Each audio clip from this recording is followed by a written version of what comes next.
Olá, muito boa tarde. Hoje é sexta-feira e no Sem Censura de hoje nós vamos falar sobre a violência sexual contra crianças e jovens. Mas vamos falar também de música de concerto e de teatro. Nossos convidados que já estão aqui no estúdio são Ricardo Rocha, que é maestro e que faz o concerto de abertura da temporada 2017 da Companhia Baquiana na sala Cecília Meirelles aqui no Rio. Prazer enorme tê-lo aqui. Prazer é meu, imagina. Nós estamos também com Ari Kozlov, que é ator, diretor e que vem contar sobre a peça Ivanov, que é o primeiro texto teatral completo do escritor russo Chekhov e que já está em cartaz. Isso aí, é um prazer estar aqui. Nós estamos com Délcio Teobaldo, nosso colega, que é diretor, músico, compositor, e foi ele quem fez as músicas do espetáculo Redondilhas, que está em cartaz numa novidade, que é o Teatro do Saara, aqui no Rio. E Mônica Souza é gerente de marketing da ONG Plan International Brasil. Assim em inglês mesmo, né? Não, em português mesmo. Tá bom. Plan Internacional Brasil, que é uma ONG engajada no combate à violência sexual infanto-juvenil, tá? E estamos com o nosso produtor de web, Bruno Barros, que vai nos explicar como participar do programa. Bruno, por favor. Vera, boa tarde a todo mundo, boa tarde ao senhor, à senhora que está em casa. Quer participar do Sem Censura? É só mandar sua mensagem pra gente. Usa a hashtag Sem Censura, que ela cai aqui, ó, e eu passo para eles, combinado? Maravilha. Vamos começar com a Ari Kozlov. Ari, eu me lembro perfeitamente de você em 1967, no Teatro Oficina, fazendo os pequenos burgueses. É verdade. Olha, aquilo foi uma revolução no teatro brasileiro. Sem dúvida, foi um grande acontecimento. O Teatro Oficina, né, é um marco na história do teatro brasileiro, sem sombra de dúvida. Eu não fazia parte do grupo, mas entrei numa temporada que eles fizeram aqui no Rio de Janeiro. Na Maison de France. Oi? Não foi na Maison de France? Na Maison de France, exatamente. E fiquei durante algum tempo com eles e foi muito importante para a minha carreira. Na época eu era ator, eu só viria a ser diretor, embora continue sendo ator, mas só viria me dedicar mais à direção muitos anos depois. Ari, é engraçado que você conseguiu fazer uma carreira dupla de diretor, mais do que isso, porque você dirige televisão muito, você continua dirigindo teatro, e além de ser ator em televisão, teatro e cinema. E com isso tudo com uma certa constância, dedicação, empenho e sucesso. Né? Eu consigo, às vezes é um pouco complicado isso, mas às vezes eu consigo, assim, acabo de fazer um trabalho na televisão e eu consigo um espaço de tempo para me dedicar ao teatro, que realmente é a minha grande paixão. Eu adoro televisão, adoro fazer televisão, já faço televisão há muitos anos e gosto demais. Mas teatro tem uma força maior dentro de mim.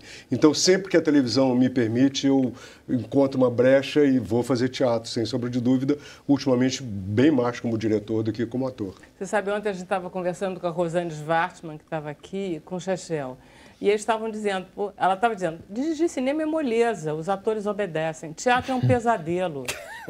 É um horror, a gente vai no ensaio, eles fazem o que eles querem, a gente deixa aí na temporada 2 dias, eles inventam coisas inacreditáveis, eles não obedecem nunca, a gente tem surpresa, o outro tá indo, e trabalha com música, aquela coisa, se errar uma nota...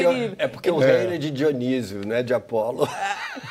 É verdade? Por isso que você gosta do teatro? Não, confesso que não. Eu até entendo esse tipo de comentário, que eventualmente pode, claro, que acontecer. Mas eu não sei, eu procuro manter uma certa disciplina, uma certa... E você é bonzinho, ordem. você é considerado afável. Eu sou considerado, mas é um pouco também, eu acho que é uma dupla personalidade, uma maneira assim meio de se comportar assim, para que as pessoas achem que eu sou isso, mas na verdade você é controlado. Eu controlo, eu acho que é importante você, como diretor, você manter uma certa... Imagino que um maestro, né, deve ser assim, música também, né? A orquestra ela tem que tocar de acordo com uma partitura, de acordo com o que o maestro determina. Eu acho que no teatro é a mesma coisa. Tem um texto que está escrito e tem um diretor que orienta. Então, eu acredito que você ensaia para isso, né? Agora, imagino que tenha situações em que os atores se comportam de uma maneira que... Deve ser engraçado você diferente. Como ator, entendeu? Deve ser engraçado você se encontrar com um diretor diferente do diretor que você é. Claro, sem dúvida. Eu já tive várias experiências nesse sentido. Né? Com mais de 50 anos de carreira, é claro que eu já passei por tudo isso, né? Por todo tipo de possibilidade de relacionamento, ou com o diretor, ou com os atores. Né? Na televisão também é a mesma coisa, né? Só que a televisão é mais complicado, porque você, por exemplo, eu dirijo basicamente novelas, e novelas você tem que fazer rapidamente, então o ator ele tem que ser altamente especializado para decorar o texto, chegar mais ou menos com a coisa pronta, para eu só dar um toque, né, e ter que interferir. E você fica no switcher, né? Você não fica...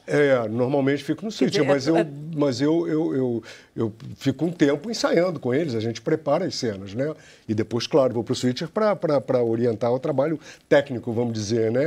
E perceber como é que o ator está fazendo. Eventualmente você tem que interromper e dizer, não é assim. No teatro, não. No teatro você tem 2 meses e meio para preparar aquilo tudo. Então, supostamente, você estreia com tudo da maneira como você organizou. Né? Claro que você ouve muitos atores, eu tenho todo um processo democrático também. É importante você ouvir os atores também e eles contribuírem também. Mas chega uma hora que aquilo está pronto e é assim que tem que ser feito. Quando a pessoa diz democrática, eu já sei que ela não é nada democrática. Mas olha só, deixa eu passar um vídeo para a gente ver um pedacinho, aí a gente conversa sobre o Ivanov. Por favor. Cada um de nós entornou pelo menos 8 cálicezinhos. E pensar que a bebida faz mal à saúde, não é mesmo? O que é que você acha que faz mal? A única coisa que interessa para sua mulher é o senhor. É o senhor e os seus sentimentos, mas a sua conduta está matando Ana Petrovna. Por que você não é mais o mesmo? Isso já dura mais de um ano. Eu não sei. Não sei. Por quê? Por que você não quer que eu vá com você? Você quer que eu diga? Eu vou dizer um pouco cruel da minha parte, mas eu vou dizer assim mesmo. Aplicava uma boa dose de vírus Alapastan em cada um deles e soltava a cachorrada toda no território inimigo. Em um mês, todos os adversários teriam contraído a raiva.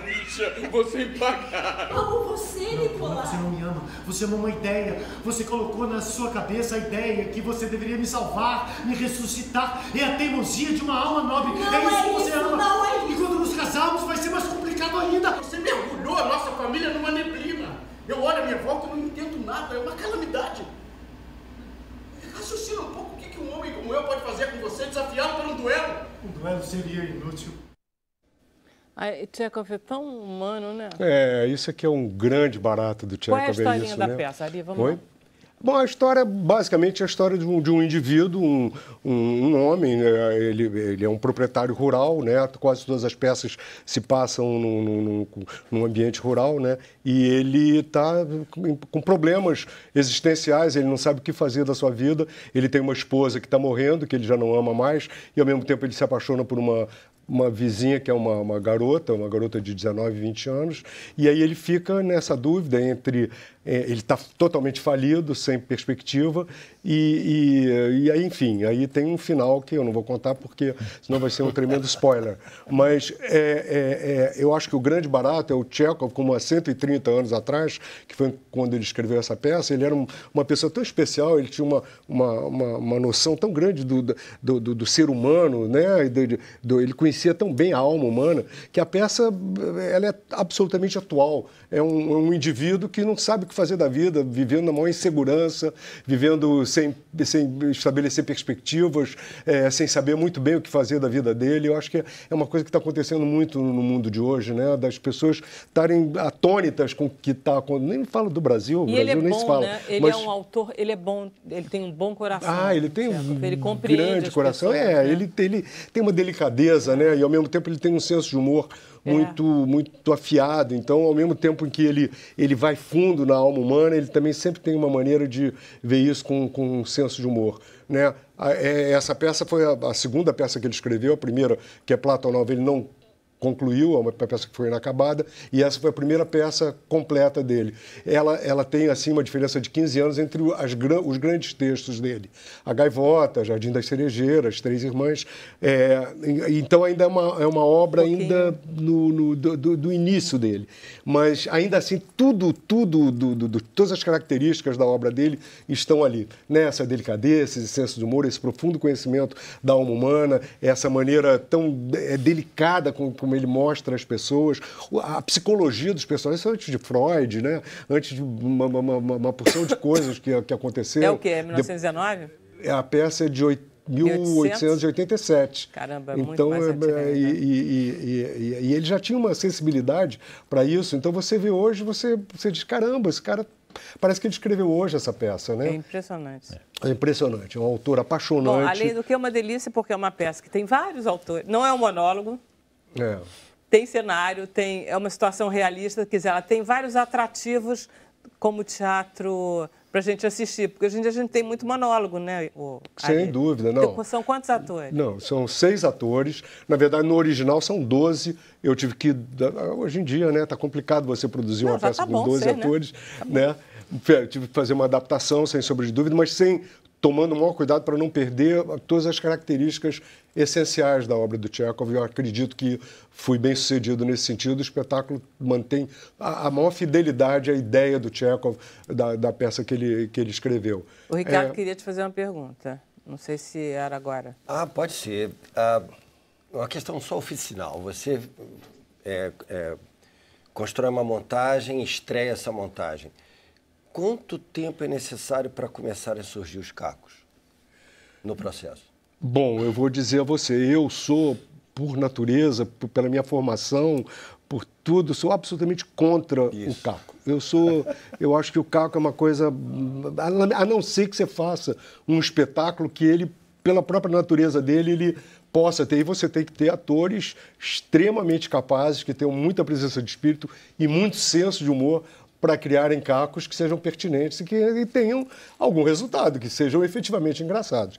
Numa peça de um autor como Tchekhov, o caco é absolutamente proibido, imagino. Não existe a menor possibilidade de se colocar algum tipo de caco. Não se vai conseguir, né? Quer dizer, podem até tentar, mas aí está fora do espírito do espetáculo, totalmente. dos atores. Bom, eu imagino que as pessoas todas saibam o que é o caco. O caco é aquela coisa que o ator, às vezes, cria no momento da peça para tirar um humor ou alguma coisa, né? Semânticos, pode até desviar o sentido de uma frase. Não, gente, tem cacos ótimos. Irma Vap, por exemplo, era o reino dos cacos. Exatamente. E era a coisa mais deliciosa que tinha. Imagina. Você ria e ele se divertia. Claro. Né? Ali permitia. Na verdade, aqui no teatro, especialmente no Teatro do Rio de Janeiro, a gente tem uma tradição num teatro popular de atores, assim, Dercy Gonçalves, Jorge Dória, grandes atores grandes comediantes que eram mestres em criar caco, né? É tanto que o Teatro do Saara, que a gente está chamando de fazer o Teatro do Varejo, né? São peças de R$3. Por que varejo? R$3, feitas, são peças curtíssimas, de 25 minutos, hora do almoço ali no Saara. Então a pessoa sai para o almoço e tem o tempo de ver uma peça de teatro. São personagens sobre personagens locais, né, histórias locais. E está dando certo. E tem caco? Tem tudo. Depois a gente vai falar sobre o Teatro Saara, mas vamos acabar com a peça do Ari. Ari, quem são teus atores? Só dizer que é um barato, né? Não, uma delícia, uma vamos ideia falar brilhante. sobre isso daqui a pouco, mas você criar um teatro no centro da cidade, né? Um teatro popular. Pô, isso é uma maravilha. É uma sacada. Né? Pô, fantástica. Tomara que tenha uma vida longa, que dê muito certo. Não. Teus atores, quem são? Bom, o Izzy Gelman faz o Ivanov, que é um papel muito difícil. Aí nós temos o Mário Borges, Márcio Vito, temos Marcela Aquino, Maiara Travassos e Sharon Menezes, que é uma atriz conhecida de televisão, que faz um papel também maravilhoso, que é a esposa do Ivanov, que está doente, bom, enfim, vocês vão ver o que acontece com ela durante a peça. E está no Teatro Ipanema. Pode já dar o serviço agora? Pode. Eu acho ótimo, porque queria convidar todos os telespectadores, que são muitos do seu programa, para irem ao Teatro Ipanema. Nós estamos sábado às 21 horas, domingo às 20 horas, segundas-feiras às 21 horas também. O espetáculo, como já disse, é um texto primoroso do Anton Chekhov, uma produção que procura atender assim um padrão alto de produção, assim, com os figurinos da Beth Filipek, cenários do Marcos Flaxman, enfim, a iluminação da Aurélio de Simone. Procurei me cercar assim, de uma equipe de primeiro time para realmente apresentar para o público um espetáculo extremamente bem acabado que faça justiça à qualidade, ao valor do texto do Chekhov. Era um texto que você queria montar há muito tempo? Eu sonho com esse texto há muito tempo. Eu primeiro queria fazer como ator, queria fazer o personagem do Ivanov. Mas o tempo foi passando, aí agora o personagem tem 40 anos, já não tinha mais condição de fazer como ator, e aí o Izio agora está fazendo. Você estreou quando? Em teatro? É. Eu estrei... Não, a peça. Bom, pensei que você estava falando de... Fiquei até meio nervoso. Não, também a gente já falou dos pequenos burgueses, eu também não vou obrigar você a fazer essa viagem no tempo. Bom, pequenos burgueses, na verdade, quando eu fiz já tinha algum tempo de profissão. Pois é. Então... Mas a peça estreou tem uma semana, ela estreou semana passada no Teatro Ipanema, está tendo uma recepção muito positiva por parte do público, por parte de todas as pessoas que têm ido assistir. Eu estou muito feliz com o resultado, porque... Como você mesmo falou, foi uma coisa que eu estou projetando já fazia muito tempo. Então é bom você, depois de tanto tempo, você fazer e ficar contente, feliz com o resultado. Eu estou muito feliz. O Ari, tem uma outra coincidência em relação ao teatro que eu queria que você contasse. Qual é a relação que o Teatro Ipanema já teve com Chekhov? Com o Chekhov? É. Isso é uma coincidência incrível. O Teatro Ipanema foi criado pelo Rubens Correia, o Ivan de Albuquerque. O Rubens Correia, a família dele morava numa casa ali e ele negociou com uma empreiteira, uma empresa que construía prédios, vendeu a casa com a condição de que se construísse um teatro no prédio. Daí surgiu o Teatro Ipanema e ele morava num apartamento nesse prédio que está lá até hoje. E o Teatro Ipanema estreou com uma peça do Chekhov, que foi o Jardim das Cerejeiras. Isso, se não me engano, foi em 1967, quando o teatro inaugurou. Foi 68. Então, de uma certa maneira, é legal, porque 67 para 2000, não sei fazer essa conta, 2017... Dá 40 e alguma coisa. Pois é, então, exatamente... Ou quase 40. Nessa comemoração meio redonda de existência do Teatro Ipanema, nós estamos fazendo uma peça do Chekhov. E quem fazia o cenário do Jardim das Cerejeiras? E quem fazia o cenário era o Marcos Flaxman, que é o cenógrafo do Ivanov. Né? Isso também é uma outra coincidência incrível. Aliás, era um cenário lindo do Jardim das Cerejeiras e é um cenário deslumbrante que ele fez para o Ivanov também. Maravilha. A gente vai para o intervalo, a gente volta já com mais Sem Censura.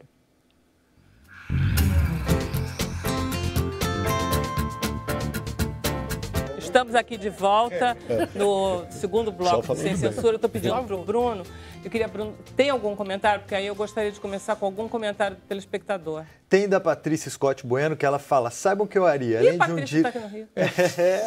saibam que eu Ari, além de um diretor maravilhoso da maior sensibilidade, também é um ator maravilhoso da maior sensibilidade. E ela concorda com a sua opinião em relação ao Caco. Parabéns. Você sabe que a Patrícia é irmã da Priscila Bueno, que é atriz, filha da Bárbara Leodora. Claro. E a Priscila, eu vou falar, Priscila, desculpe. A Priscila mora nos Estados Unidos, está aqui, e ela fez um livro, gente, tem 400 mil páginas, um livro desse tamanho, que ela pegou a genealogia da família Carneiro de Mendonça inteira e fez. É um trabalho magnífico que a Priscila fez, eu sou muito fã da Priscila, por isso que falou Priscila Scott Bueno, bateu, sabia quem era. Mas aquela família realmente tem história para contar, né? Tem muita história, muito bom. Olha só, deixa eu ir para Brasília, porque Brasília preparou uma agenda cultural para esse final de semana. Não é isso, Emília? Por favor. Oi, gente! Tô de volta com mais dicas de cultura aqui no Sem Censura e começo falando de um filme lançado ontem e que promete grandes momentos de suspense. Corra! Conta a história de um jovem negro que recém conhece a família da namorada branca.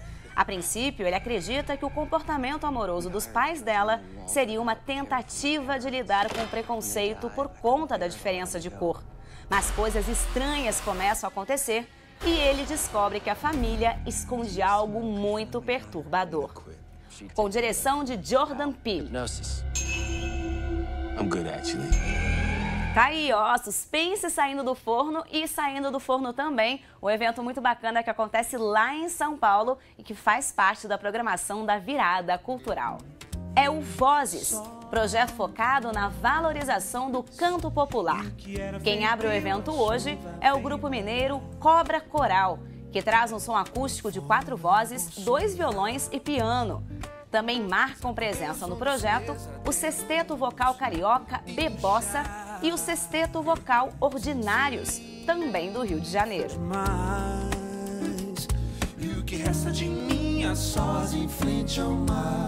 E aqui em Brasília, ó, gente, dica imperdível, últimos dias para acompanhar a tão aclamada e premiada peça BR Trans. Com humor e poesia, o espetáculo rompe estereótipos e provoca reflexões a partir de histórias reais de travestis, transformistas e transexuais. A peça já foi assistida por mais de 40 mil espectadores e indicada aos principais prêmios de teatro do Brasil.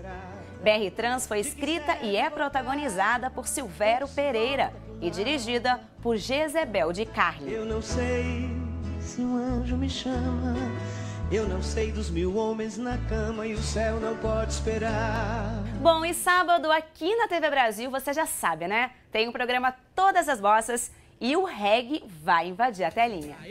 Quem comanda o show é o grupo Ponto de Equilíbrio, considerado uma das principais referências do reggae no Brasil. A banda já lançou 4 discos e um DVD ao vivo. E os principais hits você acompanha amanhã, às 10h30 da noite. Palhaçada de gente que não acrescenta em nada, só faz peso na terra, não sabe falar. Eu me despeço desejando para você um ótimo final de semana, boa diversão. Lembrando que sexta-feira eu tô de volta com mais dicas de cultura. Até lá! Maravilha. Vamos conversar agora com Mônica de Souza, que é gerente de marketing da ONG Plan Internacional Brasil e tem um dia específico de combate à violência contra jovens e crianças. Que dia é esse? Foi ontem. Dia 18. O Dia Nacional de Combate à Exploração Sexual de Crianças e Adolescentes. Tá. E existe uma campanha, né, que a gente faz no governo, e todas as ONGs participam, em que a gente põe essa pauta na imprensa,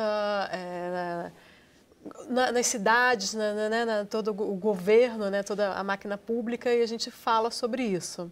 E ontem tiveram várias comemorações nas comunidades e em todo o Brasil. A partir do momento que se começou a falar sobre a exploração sexual, sobre a violência sexual para crianças e adolescentes, você acha o quê? Que a situação melhorou, piorou ou que simplesmente as coisas estão sendo mais faladas?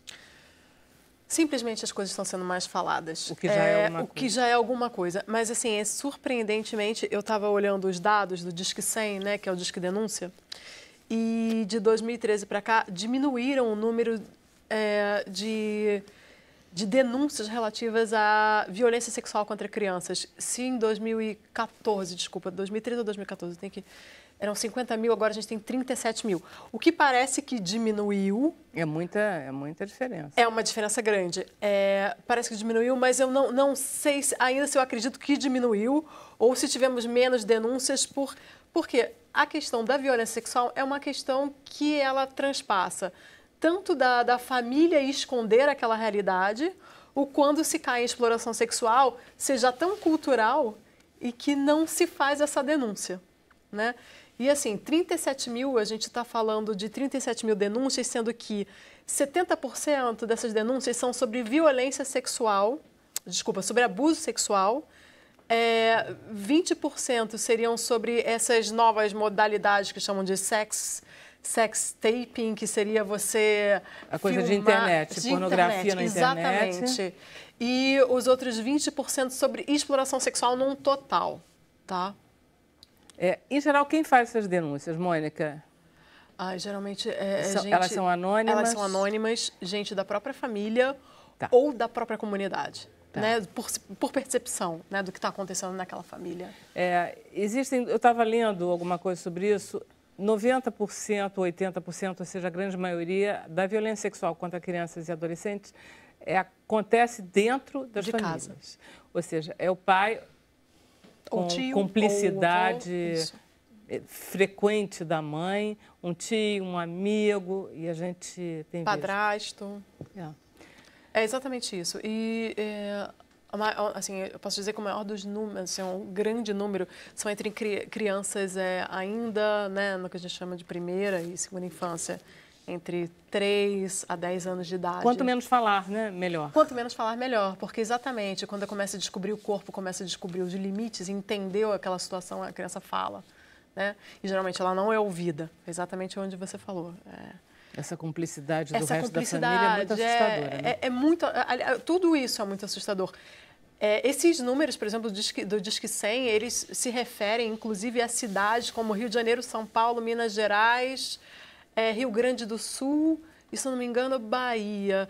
Eu também, assim, para você ver como isso é cultural, porque o Nordeste e o Norte são muito expressivos também em relação à violência sexual e não aparecem. Por quê? Porque ainda não tem a cultura da denúncia. Né? É uma coisa que vai se trabalhando. As ONGs locais começam a trabalhar agora essa pauta com as famílias, né? A gente falou durante muitos anos sobre turismo sexual, sobretudo no Nordeste. Está falando, está me lembrando muito Litoral. Casos inacreditáveis, no Ceará, sobretudo, de turismo sexual. Isso continua ou isso foi um pouco escamoteado? Isso continua rolando? Isso continua fortíssimo. Na Copa do Mundo eu trabalhei muito com turismo sexual, assim, porque na realidade chegavam antigamente Fale claramente, não. Mônica. Você não pode dizer essa frase. Sem censura, né? Não, eu trabalhei muito com turismo sexual. Não, você desculpa. Não trabalhou contra. Trabalhei com a temática contra o turismo sexual. E a gente olha, vou te dizer que há uns 10 anos atrás chegavam aviões fretados, né? Na região ali do Rio Grande do Norte, no Ceará, de homens vindo da Europa, né, para a prática do turismo sexual, assim, com essa... Você se lembra? Teve uns caras que morreram no Ceará, foram assassinados, não por conta disso, por latrocínio, e que eles tinham vindo exatamente para... Eram 5, ou portugueses ou alemães, uma coisa horrorosa, coisa horrível. Não, pois é, então, assim, as ONGs... Assim, principalmente as ONGs internacionais começaram, inclusive, a trabalhar nos outros países, né, nos países onde elas têm base, né, com os próprios governos, para alertar em relação a isso. E aqui no Brasil, a gente também, na fronteira, trabalhando com isso.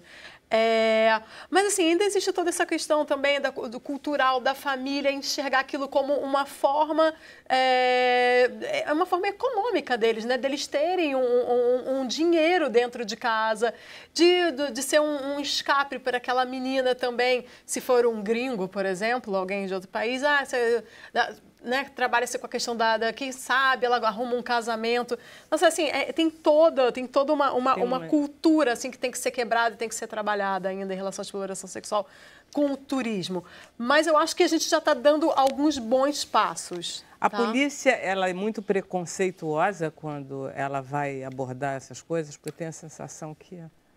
Não só a polícia, né? Agora eu acho que tanto quanto a polícia, quanto que assim, não é só... Tem muita gente que se beneficia disso tudo, né? Existe, na realidade, um comércio muito grande em relação à exploração sexual. São os hotéis, são os restaurantes, né? A polícia que também acaba, às vezes, né? Melhor de falar, sem censura, recebe alguma, né? Está dentro desse cartel, se a gente puder falar dessa forma, entendeu? Então, assim, o que acontece a gente está sempre trabalhando com esses comerciantes, com os policiais, com toda essa máquina, né, que está atrás disso, sobre a conscientização de direitos mesmo, da garantia de direitos dessas, geralmente são meninas, né, porque não são nem mulheres, são meninas, são crianças, menor de 15 anos, entendeu? Então, assim, Mas o abuso dentro da família não escolhe muito sexo, não, né? São homens, são meninos e meninas, são meninas e meninas, o que eu posso dizer é que 76% são meninas. Mesmo assim? Mesmo assim. Tá, pode falar. Eu ia perguntar para você o seguinte, existe um número pesquisado de abuso sexual de mulheres com meninos? Existe uma porcentagem que eu não sei se eu vou te dar, assim, fazer esse recorte tão claro de idade, mas eu sei que em torno de 16%. Puxa, é alto. Que não é pouca coisa, Que não é pouca coisa. É alto. O que é complicado nessa história é sempre a cumplicidade que se estabelece entre Sim, porque, na realidade, como a gente está numa sociedade patriarcal, a palavra patriarcal agora, né? Fala-se tanto. você acaba, culturalmente, você acaba, a mulher é sempre, né, a menina, ela é sempre muito mais vítima do que o menino. Mas sim, existe, assim, é tão traumatizante e prejudicial quanto, tá? Claro. E talvez o recorte, principalmente nessa questão da violência, é muito mais fácil você ver uma mulher sofrendo um crime, né? Relacionado à misoginia ou coisas do tipo, do que um homem, um menino. Talvez por isso que esse número apareça bem menos, né? Mas, mais uma vez, eu quando tenho se trata vários de amigos criança... gays que foram abusados pelos seus pais quando crianças. Caramba. E aí que tá, não tem a denúncia, Não. né? Aí a gente não consegue medir. Mas eu acho que, principalmente, é exatamente por aí. E tem outro dado também que eu estava me lembrando, que nas estradas isso também é muito comum. Os caminhoneiros... Ué, tem ponto, né? Existem pontos de exploração sexual nas estradas. São pontos conhecidos, por exemplo, na Bahia, existe, fortíssimo na Bahia os pontos de exploração sexual com meninas. E sim, eles frequentam. Também se tem um trabalho fortíssimo com caminhoneiros. Mas, assim, ainda estamos caminhando nesse processo. Agora, vamos lá, vamos tentar fazer alguma coisa em relação à sua própria família. Como é que um pai ou uma mãe reconhece que seu filho está sofrendo? Em geral é isso mesmo, é dentro de casa. Sim, dentro de casa. Então, trata-se da gente reconhecer como é que a gente pode ver seu filho ou sua filha passando por uma situação difícil dessa. São os primeiros sinais de depressão, por exemplo, entendeu? A criança está mais calada, a criança quer falar, você não está ouvindo, você tem que começar a ter a percepção daquilo que está acontecendo. A criança vai mal na escola. Então, assim, são esses pequenos sinais. A criança não quer ficar com determinada pessoa, né? Ela está ali, ela quer sair. Ou se ela até ficava bem, notar que ela não fica mais bem, naquele ambiente, ela não quer estar ali. Isso é importante. Essa recusa da pessoa que é a pessoa que abusa, isso é um sinal muito... É um sinal, aquela claro, criança que porque tinha... criança não tem problemas... Não. Se ela tinha um determinado comportamento com aquela pessoa, ela passa a ter outro. É uma forma de Por você mais começar... chocante que seja, Por mais chocante que seja. E eu acho que, assim, as famílias, elas têm que buscar o apoio, se elas têm essa percepção. Então, assim, vai buscar o apoio. Pode até, inclusive, discar para o Disque 100 e relatar, e eles vão também direcionar esse apoio para a família. Quem é denunciado? É a polícia? Geralmente é o Conselho Tutelar. Polícia, Conselho Tutelar, imediatamente a polícia aciona o Conselho Tutelar. É anônima a denúncia? Anônima a denúncia. O Disque 100, ele também dá todo esse caminho, ele faz todo esse trabalho. Tá? Ele próprio... sabendo da denúncia, eles mandam a questão do Conselho Tutelar lá. O Conselho Tutelar vai na casa da pessoa, faz uma entrevista, observação, e aí eles conseguem apurar aquele caso. Tá. Né? Até porque tem que tomar um certo cuidado, né? Porque... Claro, né? Você não pode acusar, é complicadíssimo. É complicadíssimo. É um assunto Mas, olha, muito geralmente íntimo. A comunidade já sabe o que está acontecendo, por percepção. Mônica, eu não sei se o seu trabalho, a sua pesquisa passa pelas crianças de fronteira. Né? São as mulas. Mulas, né, para quem não sabe, são aquelas meninas que são usadas para transportar a droga de um país para outro. Eu lembro que eu estava fazendo um documentário em Porto Velho e comecei a pesquisar sobre isso. Né? Comecei a trabalhar um romance que seria Meninas da Vida, que era muito, muito determinante naquela cultura da região. E, geralmente eram meninas, eu não usava muitas meninas andinas por causa da fisionomia, então eu preferia os brasileiros fazer o transporte da droga naquela fronteira. É algo que não se fala muito, né? Eu não sei se o seu trabalho toca nessa Porque questão. junto com o transporte da droga sai uma violência sexual aí também, um abuso um pouco inevitável. O próprio transporte já é uma violência. Né? Não, isso tudo bem. Já é uma violência. Eu não trabalho com essas meninas de fronteiras. A gente trabalha mais ali para a região do Nordeste, né? Aonde exatamente está essa rota, porque a gente pode falar que é uma rota. É tanto essa parte interna ali, né, das BRs, quanto essa parte ali de litoral. Porque ele tem a ver com os caminhoneiros. Tem a ver com os caminhoneiros, mas não só, por exemplo, as meninas no Pará também. No Pará, você faz muito transporte de balsa. E também tem prostituição, entendeu? Sabe? Exploração sexual de meninas nessas balsas, entendeu? Elas próprias têm uma rota que elas se vendem. Ontem a Fafá de Belém estava até conversando, né, isso em São Paulo, a gente estava falando sobre isso. E ela contando um pouco, porque é muito da causa dela, né? Essas meninas do Pará, ela está tomando frente para fazer mesmo um movimento sobre isso. Porque, assim, é muito cruel. Entendeu? É uma coisa que atinge principalmente famílias pobres, mas as famílias ricas também sofrem esse tipo de problema? Gente, atinge todo mundo, assim. Essa é uma... democrático pra caramba, né? É uma falsa percepção. Atinge muitas famílias ricas, entendeu? E mesma coisa, todo mundo continua calado. É mal secreto, uma pessoa, né? sai de uma situação, você conhece meninas que conseguiram sobreviver psicologicamente bem depois de situações como essa? A pessoa se recupera, a pessoa sobrevive? Ela se recupera, mas é claro que ela vai ter sempre aquela lembrança, eu acho que tem todo um tratamento mesmo psicológico, de readequação daquela menina também na sociedade, né? de ter um guia. Né? Por isso que eu acho que tem muitos projetos interessantes para você reaproximar aquela menina de uma vida normal, né? Porque a gente não está falando também, gente, de um fato isolado, de uma vez, né? Geralmente uma menina que ela é abusada da família, ela é abusada há anos.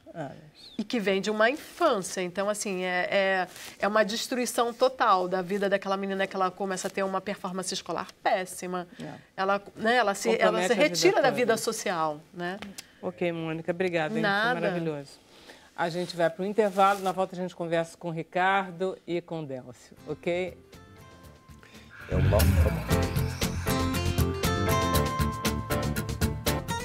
Voltamos para o último bloco do Sem Censura, vamos falar de música. Ricardo Rocha, ele é maestro e ele tem a Companhia Baquiana, que vai fazer 2 concertos de abertura dessa temporada, como eu anunciei no começo. Um foi ontem. Um foi ontem já. E o outro vai ser amanhã na Sala Cira Meirelles. Eu fiquei muito animada porque, gente, é muito simples. Olha o título do concerto. Olha, é assim. A Transfiguração Musical do Século XX. Não é um título, não é um tema simples. Todo mundo entendeu o que é a transfiguração musical do século XX. Então, ele ficou surpreso quando eu disse para ele, Ricardo, ótimo, vamos ter uma pequena lição de música. Eu adorei a história. Eu até quase que eu entendi, porque eu li uma matéria inteira. Você quer que eu explique aqui em 30 segundos? Eu quero. O século XX, estávamos lá ouvindo Beethoven, Não, o negócio é o seguinte. Mozart. Eu tenho 3 obras-primas para apresentar amanhã. Uma do início do século, estreada em 1902, do Schoenberg. A obra-prima dele é Noite Transfigurada. Meados do século, em Hollywood, Stravinsky escreve Concerto em Ré. Final desse século, 1998, vai ser uma estreia no Brasil, Arvo Pärt, que é um compositor vivo, estoniano. E por que a Transfiguração? É um pequenino painel de um movimento que representa um movimento que, para a gente entender, tem que ter uma perspectiva da história do Ocidente. Então, por exemplo, digamos que o Ocidente, o Ocidente tem um balanço, um ciclo cíclico entre emoção e razão. Então, você pegar lá atrás de Homero até Pitágoras, você tem mitos, né? Não é o rácio, não é o logos. A partir do século IV já o grego conhece o logos, essa maneira de ver a vida e a realidade, que vai ultrapassar 4 séculos até o cristianismo, mais 4 séculos de Império Romano. A fundamentação, o olhar é em cima da razão, né? Então, você tem emoção e razão. Com a pulverização do Império Romano, a gente entra com o Ocidente de novo na emoção da Idade Média, até mais ou menos o século XIII, mais uns 8 séculos, iguaizinhos. Até a chegada da tradução de Aristóteles, enfim, a gente começa a entrar na pré-renascença, que vai chegar na razão pura da Renascença, né? Antropocentrismo, o homem no centro. Bom, depois vem o Barroco com uma reação dramática disso, que vai ser contrabalançado pelo Iluminismo, da razão. Quer dizer, isso, mas a gente está sempre sendo... Até o século XIX. até o século XIX. Aí você vê o romantismo contra o movimento... E você está dizendo que a música, o tempo todo, ela vai... A música reflete, ela é uma expressão estética que sempre chega atrás. Mas não é exatamente... Não, o principal sintoma, né? O que ela vai desse balanço entre o racional ela reflete isso, sim. Porque, por exemplo, a partir de Beethoven, você tem a primeira vez na história do Ocidente uma música confessional. Você começa como... Porque o Ocidente está caminhando para o indivíduo. Esse é um outro aspecto que começa no século XII, quando a Europa se reconhece como civilização cristã, e o clero assume o Estado.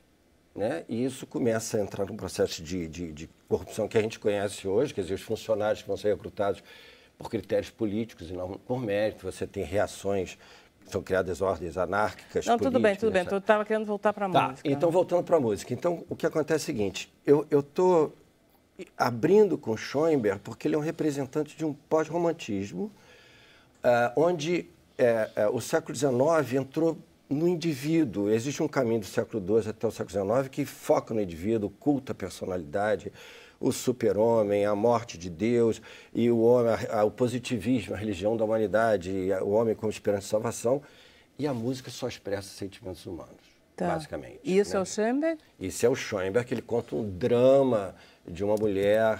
Se eu quiser, eu explico um pouquinho. Depois a gente chega no Stravinsky, que é o cara que... Quando Schoenberg inventa o dodecafonismo, porque a tonalidade só vai servir para a música popular, quer dizer, na música erudita a tonalidade é esgotada por Wagner. Acaba o sistema que Bach inventou, aquilo se esgota pelos cromatismos, etc. E tal. E quem vai dar saída para a história da música é Stravinsky, que é um bárbaro russo, como Bach e outros alemães do século XVIII eram bárbaros frente a italianos e franceses, mas eles tinham a vitalidade que nós brasileiros temos hoje. Né? E Stravinsky resgata a rítmica, telúrica, pulsão vital. E o final, que vai acontecer no século de experimentalismos da música, que é o século XX, é o resgate da música sagrada, da sacralidade da música transcendente. Então, o painel, a transfiguração, que pega o título Transfiguração... Claro, né? Da Noite Transfigurada. Se inspira aí. Transfigurar é mudar uma figura de dentro para fora. Então você tem o Ocidente resgatando o sagrado, que a gente vê em Pitágoras, que a gente vê aqui em Bach, que a gente viu na Escola de Notre Dame na Idade Média, que a gente viu em Palestrina na Renascença. Engraçado, você sabe que eu estava pensando que era uma coisa inteiramente diferente. Eu estava pensando que o século XX ele representava uma mudança inteiramente enorme na música, não, resgate. Porque ele acaba com a ideia de que a melodia é a coisa mais importante da música e que ele vai introduzir outros fenômenos, como a atonalidade. Eu achava que era isso, entendeu? Então eu entendi tudo errado. A atonalidade já é uma coisa que Deixa eu pedir o vídeo, porque essa conversa está impossível sem música. Vamos lá. Mas é Stravinsky, é outra obra, é um resgate do século Stravinsky, que faz o resgate do século XVIII em Pergolesi. Mas dá para a gente entender alguma coisa.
Aí a Rússia, não é não, Ari? É a Rússia. A Rússia, a gente deve mais à Rússia do que a gente pensa. O Stravinsky foi o bárbaro que chegou em Paris, né, jovem, e Diaghilev, que era o diretor da companhia de balé. E era russo também. Que era russo também, viu nele o cara, e ele traz com a sagração, um ano antes da guerra, ele traz o resgate dessa rítmica. Mas voltando ao título, o que acontece é o seguinte, é uma transfiguração da música expressando no romantismo os sentimentos humanos para a música que sai do indivíduo e expressa o que está fora dele. O cosmos, o sagrado, fala de etc. outra coisa Então, a não ser dele mesmo. a não ser dele mesmo. Ele sai de si, para de falar de si. Então, ele resgata as estruturas matemáticas que percorrem toda a história do Ocidente na música. Porque a gênese musical é obrigatoriamente sagrada. Pode ser na tribo de índio, ela pode entrar em processo de secularização, mas ela é obrigatoriamente sagrada, seja na África, no Ocidente, no Xingu, não interessa. A música é não a religião, que é a forma organizada da religiosidade, mas a música e a religiosidade e o sagrado são visceralmente ligados. E Arvo Pärt, ele resgata para a Europa e para o mundo, ele vem daquele mundo da Europa do Leste, que viveu, aspas, as catacumbas soviéticas, não as romanas, né? E onde o sagrado foi oprimido, proibido constitucionalmente. É muito cerebral, é? A obra? É. O sagrado nunca não, é Não, cerebral. o Arvo. É o Arvo. O Arvo, ele trabalha tão cerebralmente quanto o Bach. Então, as estruturas são matemáticas, porque o que está segurando esse prédio todo aqui são equações matemáticas. Se vier o Estado Islâmico que derrubar isso, você constrói ali na outra esquina com as mesmas equações. Então, a matemática organiza o universo. Bom, não deve ser à toa que você escolheu o Arvo Pärt para mostrar, né? Pärt. Foi proposital porque a gente está vivendo, você vê, a Europa está absolutamente materialista, a música não é criada, esterilizou a Europa Central, está estéreo, as pessoas ficam morrendo que nem moscas e não entendem o sentido da vida. E a música é expressão sempre de uma visão mística e sagrada da vida e da realidade. Quando você perde isso, pode ser profano, mas se você perder esse olhar, a música, a dança, os ritmos não acontecem. Dá para mapear toda a história do Brasil. O espetáculo é amanhã, que horas? Amanhã, às 20 horas, na Sala Cília Meirelles, concerto único e com obras completamente extraordinárias. A gente não pode perder. Não pode, porque no Brasil essas obras não são feitas. Obrigada, então, Ricardo. Nada. Délcio Teobaldo, vamos lá, esse teatro maravilhoso do Saara e essas músicas sagradas. Interessante quando o Ricardo. Ricardo fala, a Mônica e o Ari. Tem um fio condutor, né? E chega, felizmente, até mim. Porque essa do sagrado e do profano na música, né? Para chegar ao o sagrado não se opõe ao profano. Claro. O profano em grego era o que estava à frente do tempo, não é o anti-sagrado, não é o anti-religioso, apenas está à frente. Em 2010, entre 2011 e 2012, eu tive a experiência de passar pela Inglaterra, Índia e vim para o Brasil, gravei um disco. E na Índia que eu descobri a minha herança africana, né? Eu lancei o Mundeiro naquela época. E recente eu fui para a Europa para conhecer a minha herança materna, das minhas bisavós, dos ciganos, dos mascates, né? E trouxe lá de Algarve, passei por Paderne, e ali observei que a música dos tamboris, que o Pero Vaz de Caminha até descreve no encontro dos índios, o primeiro encontro da música dos índios com os navegantes foi, os portugueses, foi o tamboril, que os índios dançaram ao som do tamboril dos nossos, ele descreve na carta do achamento. E interessante que no adro de uma igreja lá em Paderne, né, tinha escola de música, escola de teatro, então o adro era usado para fazer festares, os festares, né, o sagrado do profano, que eles se misturam. Eu chego ao Brasil e uma amiga minha, Luciana Azulli, né, que é uma das diretoras, a fundadora do Teatro do Saara, disse que tinha um trabalho, o Redondilhas, que queria fazer uma ilustração musical para esse trabalho. Que eram contações de histórias sobre os mascates, sobre o dia a dia ali do Saara. E essas coisas que o destino, né? Quer dizer, tinha um texto que ela queria montar, é isso? Tinha um texto, são contações de histórias, né, que a Maria Coelho faz. Me chamaram, foi engraçado, porque a música que eu estou fazendo hoje, que eu estou pesquisando, ela cabe inteirinha dentro desse projeto. E normalmente eu não ensaio. Eu gosto que a música ela vá se fazendo no palco, né? Encontrei, felizmente, o Rodrigo Ferreiro, o músico, que é como se estivesse esperando essa música chegar para ele se juntar a ela, e meu filho, percussionista, também juntou, e a gente está criando essa música. Quer dizer, ela está sendo arranjada no palco, no Teatro do Saara. Quando é que vocês estão apresentando isso? Olha, Vera, nós fizemos 2 dias no Café Pequeno, né? E agora estamos no Teatro do Saara. Vamos ficar lá até o dia 27 a princípio. Né? Vamos fazer amanhã, é todo sábado, 11 horas da manhã. Vamos fazer amanhã e vamos no próximo sábado. Mas a ideia é estender para junho, né? Porque ali a gente está fazendo formação de público. Onde o poder público não funciona, o artista vai tomar conta. Qual é o endereço do Teatro Saara? Porque dá muita vontade de ali no Largo de São Francisco, né? Ali tem igreja, tem um teatro né? aqui, tem Faculdade de Filosofia. Ali.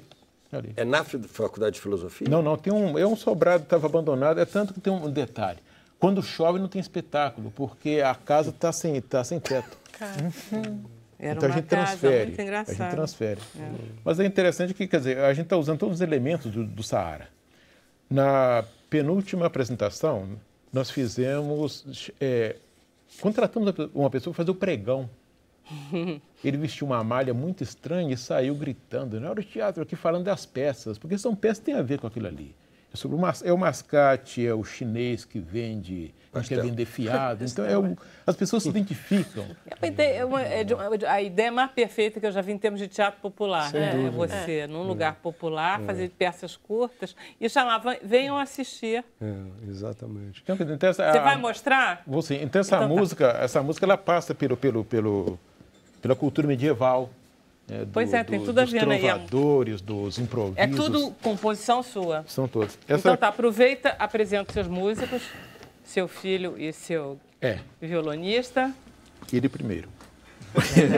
O Cadu Souza nas percussões, né, que tem uma mistura também, que é o tambor Índia, Tunísia e Brasil.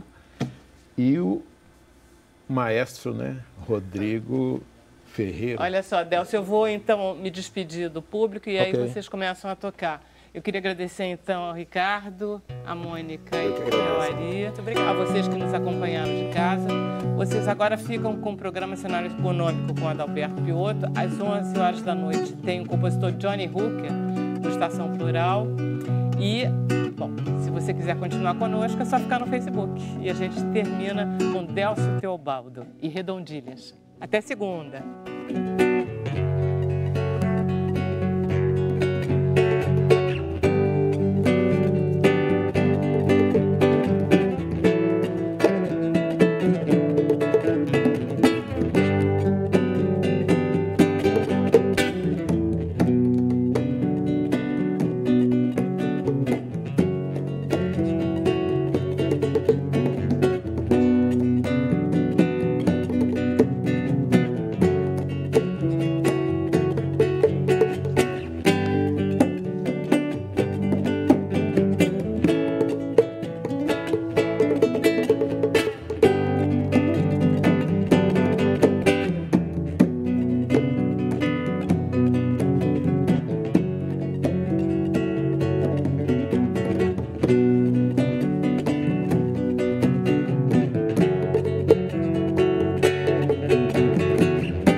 Maravilhoso.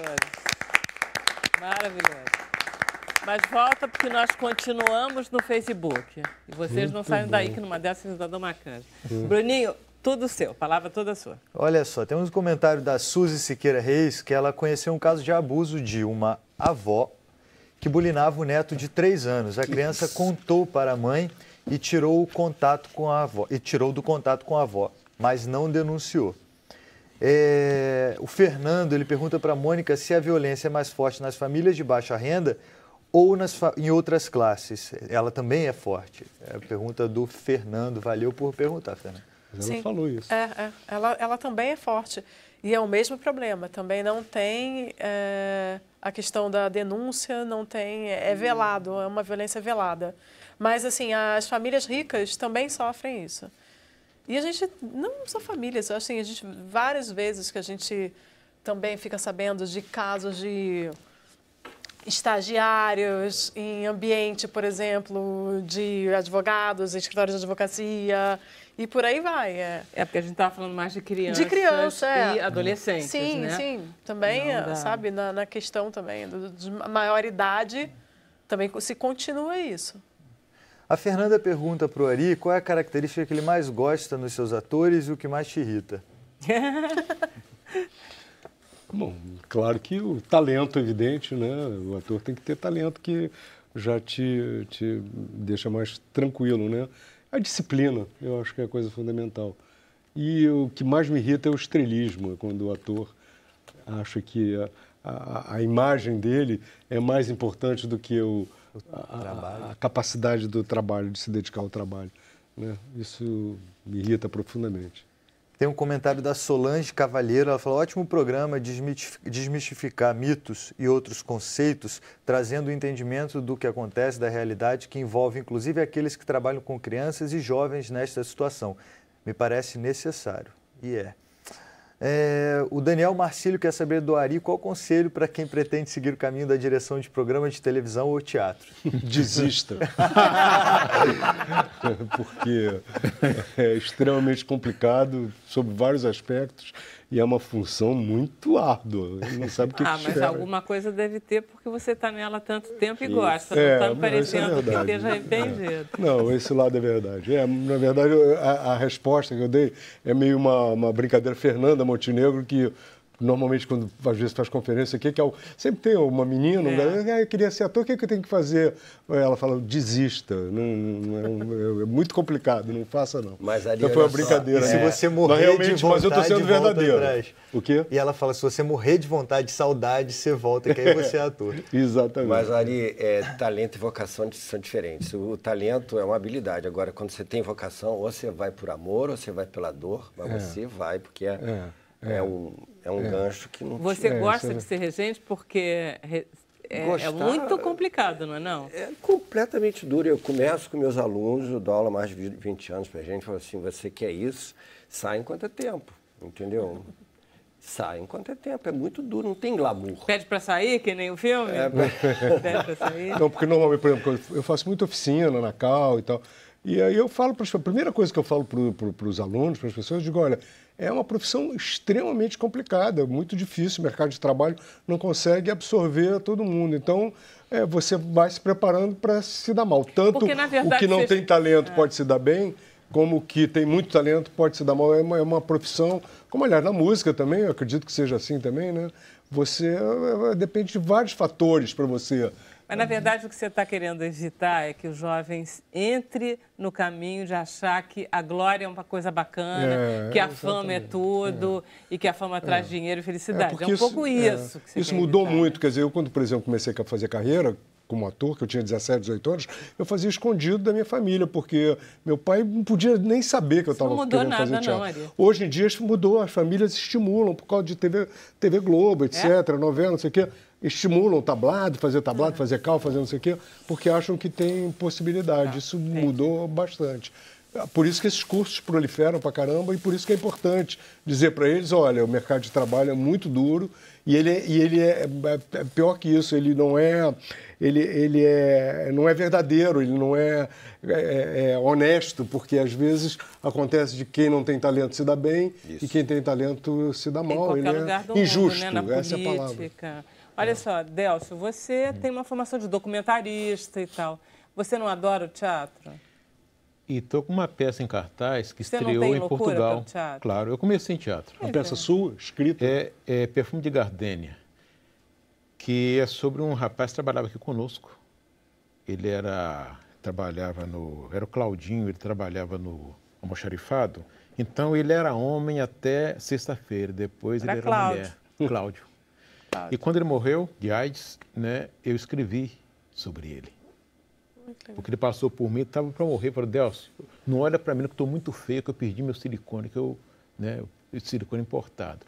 Eu escrevi a peça, mostrei para o Sérgio Brito. O Sérgio leu e falou assim, Délcio, eu preciso ser muito homem para interpretar esse personagem.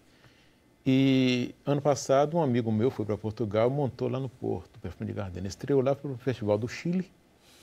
E agora ele está aqui no Brasil. A gente vai levar para o Saara. Apresentei em praça pública. É um monólogo.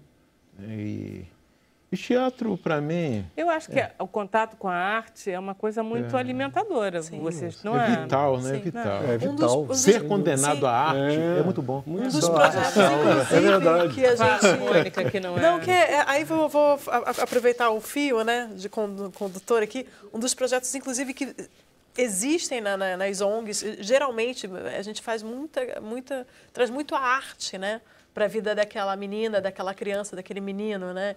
Então, para você, né, trabalhar a interpretação, dali você tira muita coisa interessante para você, né? Você trabalhar os conteúdos. Né? Então, assim, eu acho que... Até ser o outro, né? Até ser o outro, exatamente. Quando eu vejo você tocando, que eu vejo seu filho olhando, esse olhar que o músico tem, eu tenho encantos, porque ele é um olhar muito pleno e é um olhar que é só atenção. E eu acho que você tem esse olhar o tempo inteiro, né, Ricardo? Você que está dizendo. Eu tô. Você acha que não? Teus músicos... Eu acho que sim. Olha só. Tem que ficar ali, você está suspenso na música. É muito bonito. É comovente, né? É um olhar filosófico, né? Admirar. Exatamente, transcende. É um olhar, e ele é preciso, e ele é silencioso. Enfim, tem encantos pela arte. E eu acho que aqui é uma filosofia prática. Eu estou passando o bastão para o menor. Na verdade, é filho-neto. Filho-neto, ok. Filho-neto. Sabia disso? Agora, Vera, só para você ter uma ideia da dureza dessa profissão, a música erudita é a única arte de palco, né? Nós temos aqui artistas de palco, é a única que não faz temporada. Dá para entender o impacto? Você trabalha, chega lá, faz um concerto e acabou. Se der muita sorte, 2. Tanto que a gente fez ontem e completou com crowdfunding o concerto de amanhã. E isso não é no Brasil, isso é em qualquer lugar do mundo. Então, você não tendo temporada, né, você pode fazer isso com a dança, pode fazer isso com um show de música popular. Imagina, o Cats está desde 1986, são 31 anos no ar. Né? Quer dizer, quando você não tem temporada, você não tem bilheteria. E quando você não tem bilheteria... Então, assim, o Estado brasileiro inventou uma jabuticaba chamada Lei de Incentivo, que ela empurrou para o limbo da marginalidade a música de concerto. Porque quando o Estado repassa uma responsabilidade que seria de proteção ao espírito de seu povo, que vai dar identidade, soberania, ele entrega isso à iniciativa privada. A iniciativa privada vai trabalhar com critérios que são de mercado. A música erudita não entra no mercado. A música erudita não entra, o teatro não entra. O cello, e eu diria a você, Ricardo, que a gente teve o pessoal da UERJ aqui. Não, meu irmão é professor adjunto da UERJ. A gente está numa crise muito pesada, a gente não consegue nem equacionar o básico. Não, por isso, ele estudou regência. Regência é que nem, por exemplo, o mercado de trabalho é para um astronauta. O que um astronauta precisa para trabalhar? De um foguete. Arruma um foguete com regente. É simples assim. Você estudou... Eu fiz a UFRJ 7 anos e meio de regência. Medicina eram 12 semestres, eu fiz 15 semestres, que era o mínimo. Entende? Aí depois você faz pós, vai para a Alemanha, e aí? E para você entrar para a universidade, você tem como pré-requisito apenas primeiro e segundo graus para todo mundo. Para músico, não. Para regência, você tem que ter primeiro e segundo graus desde criança. Sorte nossa. porque ouvimos vocês. Não, Sorte pois é. nossa. Agora, ficamos felizes com isso. Queria que todo mundo fosse assim. Exigência alta. Pois é, mas Eu assim, feliz com isso. quem é que paga esse trabalho? A pergunta é, quem é que paga esse trabalho? Nós todos, entendeu? juntos, pagamos mal todos os nossos trabalhos. É a hora da sociedade civil decidir o que ela quer, o que ela não quer que exista na sociedade. Então, vocês querem que... A OSB está há 7 meses sem receber. Outro dia a gente ficou, quando foi? Teatro Municipal fez Ana Botafogo dançar... Na escadaria. Na escadaria. Claro, não foi ela que dançou, não. Não? Foi a primeira bailarina. Foi a primeira bailarina de lá. Dançou simbolicamente a morte do cisne. Pois é. Não, muitos músicos né? terminaram chorando. Eu abracei um lá que estava em prantos, porque eles estão sem dinheiro de passagem. Não os músicos, mas os servidores. Claro. Né, estão precisando de alimentos, eles não têm dinheiro para ir para o teatro trabalhar. É uma coisa de louco, entendeu? E por corrupção, e por má gestão, entendeu? E por tomada dos cargos para inserção de políticos sem competência. Né? Está no ar? Está no ar ao vivo. Poxa, ainda bem que eu estou no Sem Censura. Eu já não vou falar os nomes que eu falo. Você achou que você estava fora do ar? Eu achei que eu estava fora do ar. Eu pensei que estivesse numa conversa. Eu sei que a conversa é boa, mas ela é Facebook. Facebook compartilha mais do que qualquer coisa. Você tem mais alguma pergunta? Ivano, vai para Campinas e São Paulo, você tem Facebook e Instagram. A pergunta é do Celso Lemos. Ele vai responder, hein, Celso Lemos? Não, a ideia é viajar depois com a peça e certamente Campinas vai estar no circuito, sem sombra de dúvida. Olha aí, Celso Lemos está respondido, que ele mandou, pergunte. Mas Celso Lemos, ele não é da peça? O Celso, não? Não. Não está na peça? Acho que não, é um telespectador. E para finalizar, o Walter Antunes disse que o programa está muito bom e pede para mandar um abraço para Itapetininga, em São Paulo. Oh, Itapetininga. Um abraço meu e Bruno. Itapetininga, um abraço aí. Gente, nesse frio. Isso só Itapetininga, internet, né? vamos lá, Delcio. Itapetininga está pedindo um abraço. Ari. Vai. Toca? Pode ser. Ari, dá um abraço para Itapetininga. Itapetininga, um grande abraço. Estaremos lá, se Deus quiser. Grande abraço. Vamos lá, Delcio. O Walter deve ter ficado uma homenagem. Uma homenagem para Itapetininga. Nunca ninguém pediu. Olha nome só. de índio. Eu vou tocar o Jurupari, que abre o disco. É uma vinheta que abre o disco. Maravilha. Nunca ninguém pediu pra gente mandar abraço, por isso que eu acho que Itapetininga merece. E ele deve estar muito feliz agora. Fica, ótima ideia essa. Isso, a gente quer que todo mundo fique feliz, né, Ricardo?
E assim nós terminamos a semana com chave de ouro.